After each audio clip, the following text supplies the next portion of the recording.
Hello students, I am Avinash Sharma and today I am going to teach you modal verbs, use of shall and will.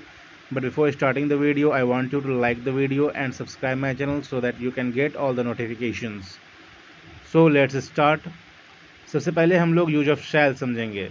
इसमें बतलाया गया है कि it is generally used with I oblique we in future tense. मतलब future tense का जो sentence होगा उसमें हम लोग आई और वी जब सब्जेक्ट देखेंगे तो उसके साथ शैल का यूज़ करेंगे। जैसे एग्जांपल में यहाँ पे दिया गया है आई शैल गो, मतलब मैं जाऊँगा। और दूसरा जो एग्जांपल है वी शैल प्ले, मतलब हम लोग खेलेंगे। तो इसमें सब्जेक्ट जो है पहले सेंटेंस में आई था और दूसरे में वी था, इस कारण से शैल का यूज़ यहाँ किया गया है। तो इस तरह से हम देखते हैं कि फ्यूचर टेंस में हम लोग जनरली क्या करते हैं, आई और वी के साथ शैल का यूज़ करते हैं। दूसरा पॉइंट यहाँ बतलाया जा रहा है कि it is used in a specific way with all other subjects except I and we to show command, promise, threat. मतलब ये हुआ कि इसका यूज़ ऑल अदर सब्जेक्ट्स के साथ भी होता है आई और वी को छोड़कर, कमांड, प्रॉमिस और थ्रेट बताने के लिए। जैसे इसको आप एग्जांपल के माध्यम से समझ सकते हैं।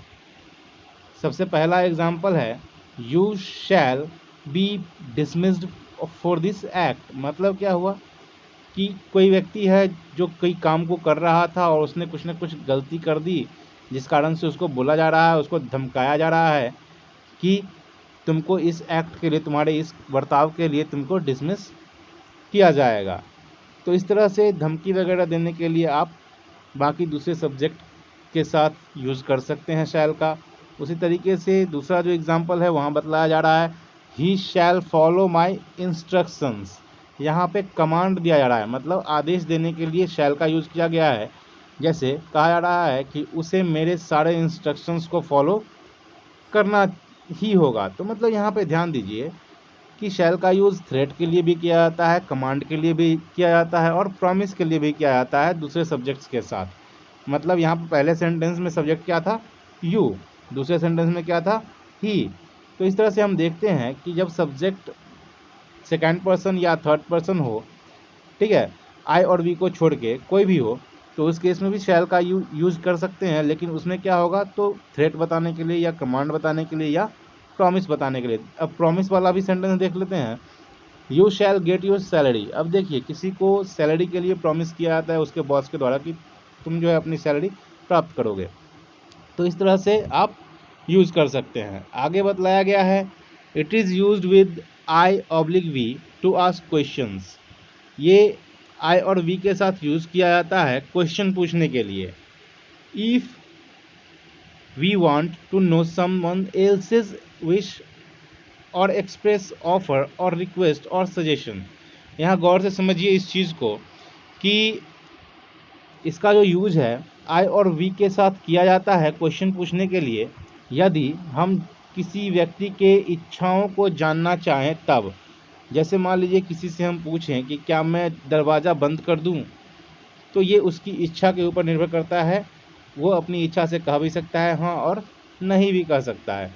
तो इस तरह का जो इंट्रोगेटिव सेंटेंस होगा, मतलब क्वेश्चन पूछने वाला सेंटेंस होगा, जिसमें दूसरे की रजामंदी की ज़रूरत होगी, सहमति की ज़रूरत होगी या फिर उसकी इच्छा की ज़रूरत होगी, तो इस केस में हम लोग जो है शैल का यूज़ कर सकते हैं।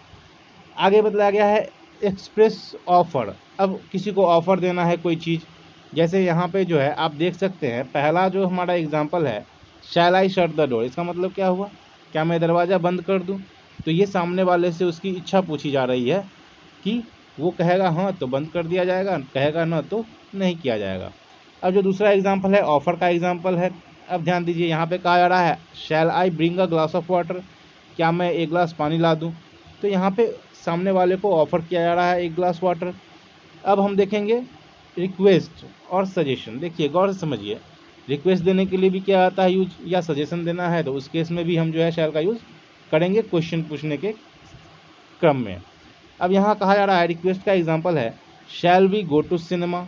अब किसी से हम रिक्वेस्ट करते हैं कि क्या सिनेमा चलें, तो वो क्या कहेगा, देखेगा कि रिक्वेस्ट कर रहा है तो हाँ कह भी सकता है। लेकिन खैर ये उसकी इच्छा ही है, एक तरह से इच्छा वाला ही सेंटेंस लग रहा है, लेकिन यहाँ पे रिक्वेस्ट भी किया जा रहा है। और सजेशन के रूप में भी जो है कहा जा सकता है। कोई और सेंटेंस अगर यूज़ करना है तो आप कह सकते हैं कि shall we go to doctor, क्या हमें डॉक्टर के पास जाना चाहिए। तो ये क्या है, एक तरह से सजेशन है। मान लीजिए दो व्यक्ति बीमार है, दोनों कह रहे हैं कि आपस में जाना है डॉक्टर के यहाँ, तो उसी बात पर कोई क्वेश्चन पूछ दिए। आगे यहाँ देख लीजिए यूज़ ऑफ विल। इसमें क्या बतलाया गया, पहला पॉइंट, आई या वी प्लस विल, आई और वी के साथ विल का यूज़ करेंगे, उसका जो है ये केस बतलाया गया यहाँ पे कि किस तरह से होगा। Is used to express promise, willingness, intention, threat. मतलब ये हुआ कि आई और वी के साथ विल का यूज़ होगा, लेकिन उस केस में क्या होगा, तो प्रॉमिस के बारे में बतलाया जाएगा, या विलिंगनेस के बारे में बतलाया जाएगा, या इंटेंशन के बारे में बतलाया जाएगा, या थ्रेट के बारे में बतलाया जाएगा। देखिए, प्रॉमिस हो गया वादा, विलिंगनेस हो गया इच्छा, इंटेंशन हो गया इरादा, और थ्रेट हो गया धमकी। तो अब इसको एग्जाम्पल के माध्यम से समझेंगे। नो मैटर, पहला एग्जाम्पल है, no matter what you think, इससे कोई फ़र्क नहीं पड़ता कि तुम क्या सोचते हो, I will always be there for you, मैं हमेशा तुम्हारे लिए रहूँगा। अब ध्यान दीजिए यहाँ पे आई विल, तो यहाँ पे विल का यूज़ किया गया किस चीज़ के लिए, इंटेंशन बताने के लिए कि इसका इंटेंशन है, बोलने वाले का इंटेंशन है कि वो हमेशा उसके लिए रहेगा, रेडी रहेगा। मतलब कोई भी ज़रूरत पड़ेगी उसकी तो वो मदद करेगा, तो उसका इरादा है उसकी मदद करने का। अगला एग्जाम्पल देखते हैं प्रॉमिस का, I will never leave you alone. अब देखिए, ये एक तरह का प्रॉमिस होता है जो हम एक दूसरे से करते हैं कि मैं तुम्हें कभी अकेला नहीं छोड़ूंगा। उसी तरह से हम अगला एग्जाम्पल देखेंगे, थ्रेट मतलब धमकी के लिए, जैसे I will punish you for this act. अब मान लो किसी ने कोई गलत काम किया, उसके लिए कहा जा रहा है कि मैं तुम्हें पनिश करूंगा इसके लिए, तो ये क्या होगा, एक तरह का धमकी हो गया, थ्रेट हो गया, डराना हो गया।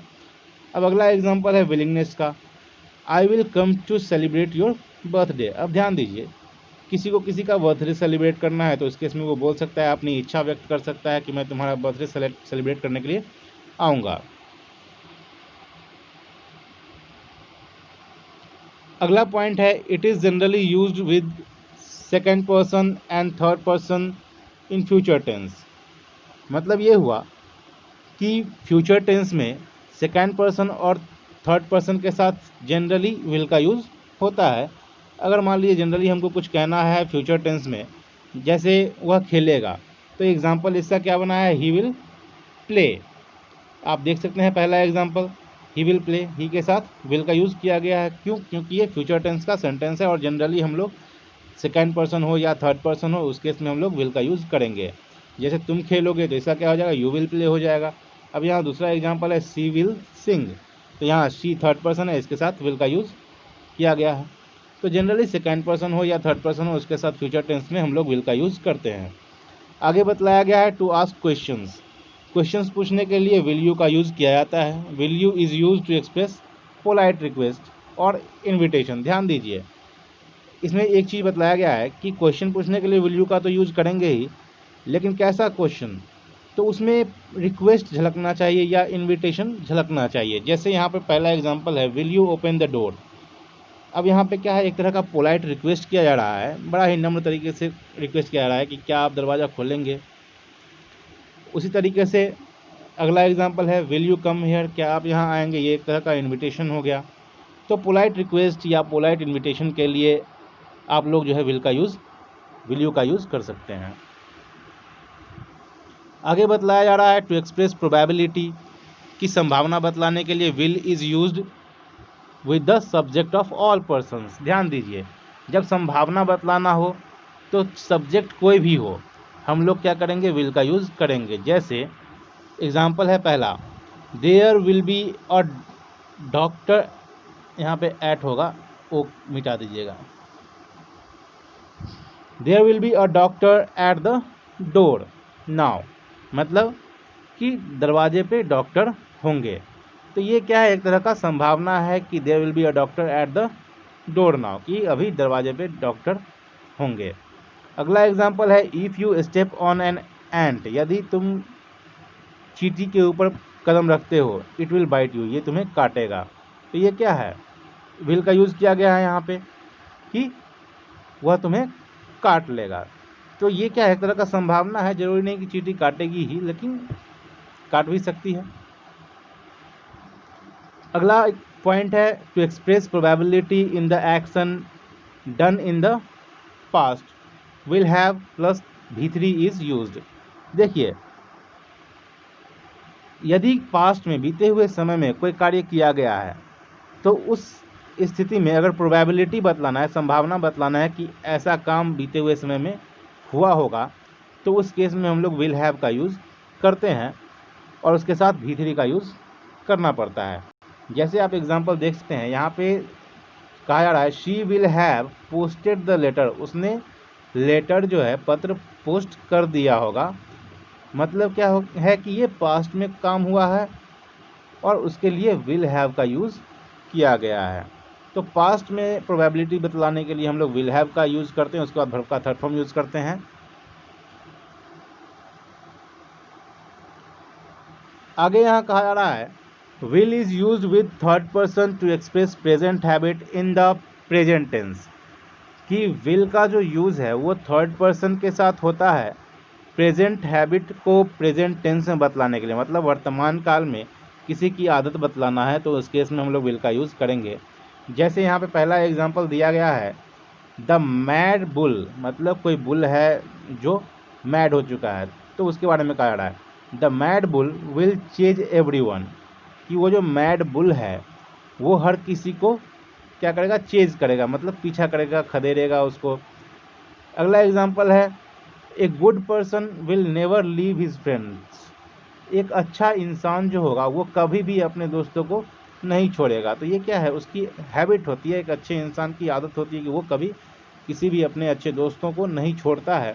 उसी तरह से अगर कोई मैड बुल है, कोई पागल बुल है, पागल हो गया है, तो वो हर किसी को खदेड़ देगा, जिसको भी देखेगा उसके पीछे दौड़ने लगेगा।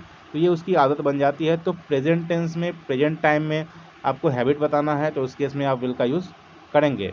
अगला पॉइंट कहा जा रहा है कि to show an inevitable action will is used with third person. मतलब ये हुआ कि अगर कोई ऐसी घटना है, कोई ऐसा एक्शन है जो इनएविटेबल है, मतलब निश्चित तौर पे होना ही होना है, तो उस केस में हम लोग विल का यूज़ करते हैं। अवश्यम भावी कोई भी घटना हो तो विल का यूज़ करेंगे। जैसे मैन विल बी मैन, अब ध्यान दीजिए मैन विल बी मैन, मतलब क्या हुआ कि आदमी हमेशा आदमी ही रहेगा, मतलब उसका लक्षण जो है बदलने वाला नहीं है। ऐसा अक्सर लोग यूज़ करते हैं सेंटेंस। तो इस तरह से हमारा ये वीडियो ख़त्म होता है।